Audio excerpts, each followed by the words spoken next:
Copy constructor में जाने से पहले हमें कुछ कॉन्सेप्ट्स यहाँ पे पता होने चाहिए। वही हम डिस्कस करेंगे इस वीडियो में, और उसके बाद अगली वीडियो में कॉपी कंस्ट्रक्टर के बारे में जानेंगे।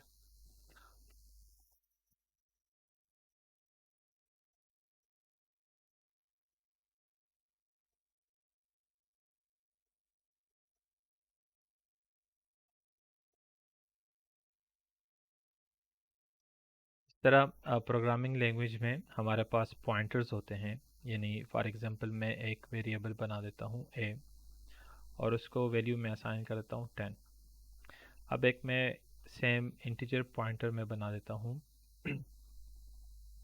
ptr के नाम से, और उसको मैं एड्रेस दे देता हूँ इसी a का। अब अगर मैं सी आउट करूँगा और मैं यहाँ पे लिख दूँ वैल्यू ऑफ a, और इसको मैं अगर पॉइंटर से ही मैं वो कर दूँ ptr, और इसको अगर मैं एग्जीक्यूट कर लूँ, मेरे पास वैल्यू ऑफ a 10। यानी बेसिकली हमने क्या किया, एक मेमोरी में हमने एक और वेरिएबल बना दिया पॉइंटर टाइप का, इंटीजर पॉइंटर टाइप का, और वो क्या करेगा, वो जस्ट इस a वेरिएबल जो है इसका एड्रेस होल्ड करेगा। ठीक है, तो वो क्या करेगा, जब उसके पास a वेरिएबल का एड्रेस है तो उसके वो उस एड्रेस पे जाएगा, डी रेफरेंस करके उसकी वैल्यू को उठा के यहाँ पे प्रिंट कर देगा। यानी अगर हम यहाँ पे इस तरह करें कि, या अ, इसमें अगर हम ये भी कर सकते हैं कि पीटीआर को ही प्रिंट कर लेते हैं कि इसके पास पीटीआर के पास एड्रेस, इसमें हमने कौन सा अभी एड्रेस असाइन किया है। तो अगर हम एड्रेस देख लें तो ये अभी इस टाइम पे हमें एड्रेस जो देगा वो हमें जो ए वेरिएबल जिस एड्रेस में वो स्टोर हुआ है वो एड्रेस हमें दिखा देगा। इसको मैं यहाँ पे,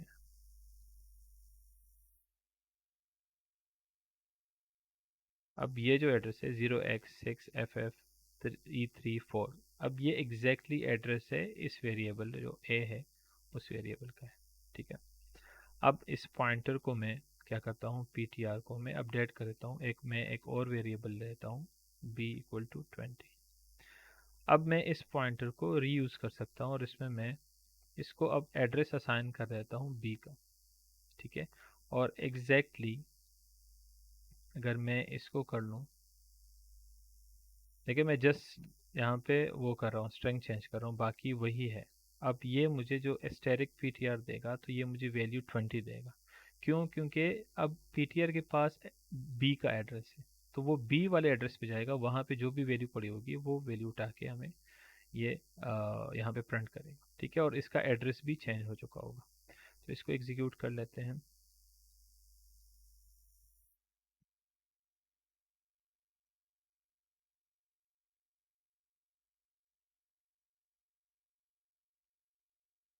अब यहाँ पे देखें तो सबसे पहले उसके पास एड्रेस ए वेरिएबल का था, तो उसने हमें डी रेफरेंस से 10 वैल्यू दी और उसका एड्रेस ये था।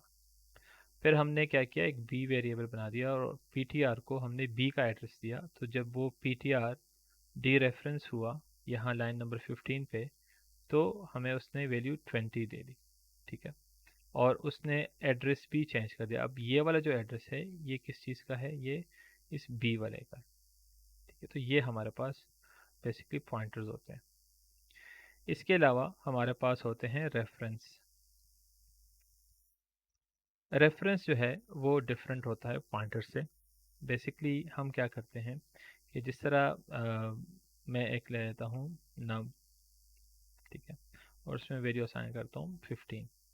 ठीक है, मैं एक रेफरेंस लेता हूँ, ठीक है, रेफ करके, और रेफरेंस बेसिकली हम एंड से लेते हैं। इसको मैं असाइन कर देता हूँ नम। अब बेसिकली मैंने किया क्या है यहाँ पे, यहाँ पे जिस तरह मैं सी आउट करके नम करता हूँ, ठीक है, तो वो मुझे 15 देता है। इसी तरह यहाँ पे मैंने रेफरेंस दिया इसको कि इस वेरिएबल का बेसिकली मैंने एक दूसरा नाम जनरेट किया। यानी अब ये वेरिएबल जो है या ये 15 जो है ये अब दो नामों से आप कॉल कर सकते हैं। ठीक है, यानी सी आउट किया मैंने, और यहाँ पे मैं करता हूँ दी वैल्यू ऑफ नम, ठीक है। तो मेरे पास, मैं अगर लिखता हूँ नम, तो ये मुझे 15 देगा। इसी तरह एग्जैक्टली अगर मैं करता हूँ द वैल्यू ऑफ रेफ, ठीक है, तो यहाँ पे मैं इसको यहाँ पे दूंगा, ठीक है। और अब इसको एग्जीक्यूट करके देखते हैं कि ये दोनों हमें कौन सी वैल्यू देगा।